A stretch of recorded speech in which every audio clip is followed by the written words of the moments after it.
हमारा रह गया है वो ये था कि नो लोड पावर फैक्टर होता है वो बहुत ही कम होता है इस केस में, of the order of 0.2 lagging. तो जो इस वाले पावर फैक्टर पे यूज करने के लिए हमें लो पावर फैक्टर में वॉट मीटर ही यूज करना होगा ताकि हमारी रीडिंग सही आए। ठीक है, तो नेक्स्ट इंपॉर्टेंट टेस्ट है short circuit test. Short circuit test में आपको सामने से पता चल रहा है कि आपको करना क्या है। आपको एक साइड शॉर्ट सर्किट करना है। शॉर्ट सर्किट का मतलब होता है कि आपने उसको शंट कर दिया। शंट या शॉर्ट सर्किट एक ही बात है। अभी हम इसमें क्या करने वाले हैं, शॉर्ट सर्किट टेस्ट हम कैरी करते हैं रेटेड करंट पे to determine full load copper loss. इस टेस्ट से हम जो है फुल लोड कॉपर लॉस निकालने की तरफ ध्यान दे रहे हैं। ये टेस्ट हम लोग कैरी आउट करेंगे इंस्ट्रूमेंट्स जो कि हम प्लेस करेंगे हाई वोल्टेज साइड पर और शॉर्ट सर्किट करेंगे लो वोल्टेज साइड को एक मोटे से वायर से। ये टेस्ट हम लोग कैरी आउट करेंगे हाई वोल्टेज साइड पे बिकॉज रेटेड करंट कम होगा हाई वोल्टेज साइड का rather than low voltage side के रेटेड करंट से। आपको ये बात मुझे नहीं लगता शायद समझ आई हो, पर मैं इसके लिए आपको ये बात थोड़ी सी बता देता हूँ ऐसा क्यों होगा।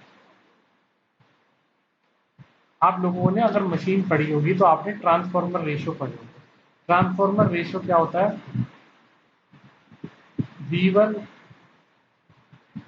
V1 by V2 equals to I2 by I1 equals to N1 by N2. V1 is voltage, I2 is current in the secondary winding।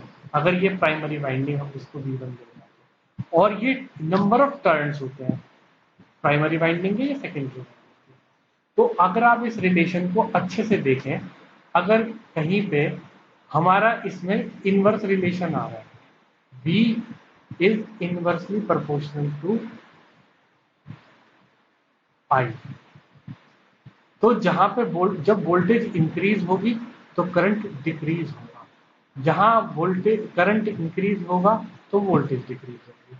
अब इसको इस तरफ देखिए, लो वोल्टेज साइड में आपकी वोल्टेज कम है, यहाँ पे करंट ज्यादा होगा। हाई वोल्टेज साइड में आपकी वोल्टेज हाई है तो करंट कम होगा। यही तो ट्रांसफॉर्मर रिलेशन है हमारी। तो हमने क्या किया, हाई वोल्टेज साइड पे इंस्ट्रूमेंट कनेक्ट किए, एमीटर और वॉट मीटर और एक वोल्ट मीटर। इस तरफ करंट कम है इसलिए हम लोगों ने ऐसा किया है, तो हमारे करंट कम होने की वजह से इंस्ट्रूमेंट जहां पे चीपर है इस टेस्ट को परफॉर्म करने के लिए, जो कि हमें देगा फुल लोड कॉपर लॉस। तो इक्विवेलेंट इंपीडेंस ट्रांसफॉर्मर का जो होता है ना, इस सब को अगर ये शायद आपके अभी पार्ट का सिस्टम नहीं है, मतलब आपके सिलेबस का पार्ट नहीं है, इसकी हम जो है ना थोड़ी एनालिसिस बात होती है जो हम ट्रांसफॉर्मर की करते हैं और उससे निकल के आते हैं कुछ इक्विवेलेंट सर्किट्स, और इक्विवेलेंट सर्किट सॉल्व करके हम लोगों को पता चलता है कि इक्विवेलेंट जो इसका इंपीडेंस आएगा वो थोड़ा कम आएगा, मतलब बहुत लो आएगा। तो इक्विवेलेंट इंपीडेंस लो होगा तो रेटेड करंट जो ऑब्टेन किया जाएगा शॉर्ट सर्किट पे तो वो भी वेरी लो इनपुट वोल्टेज पे होगा और जो कि होगी 6 to 8% of the rated voltage. ठीक है, मतलब आपने जो रेटेड वोल्टेज एक्चुअली में, मतलब जो इसकी स्पेसिफिकेशंस होंगी हमारी इस ट्रांसफार्मर की, आप उस पर काफी कम वोल्टेज लगा कर ही आपको फुल लोड करने की इधर जरूरत नहीं पड़ेगी।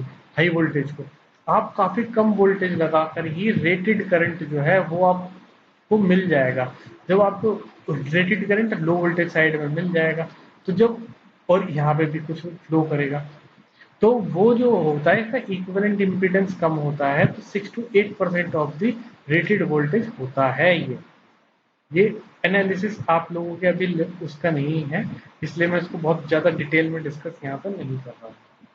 तो आप इस वैल्यू को याद रखिए कि जो होगा रेटेड करंट जो होगा वो मतलब रेटेड वोल्टेज जो होगी वो हमें बहुत कम करंट में मिल जाएगी, about 6 to 8% of rated voltage पे ही मिल जाएगी।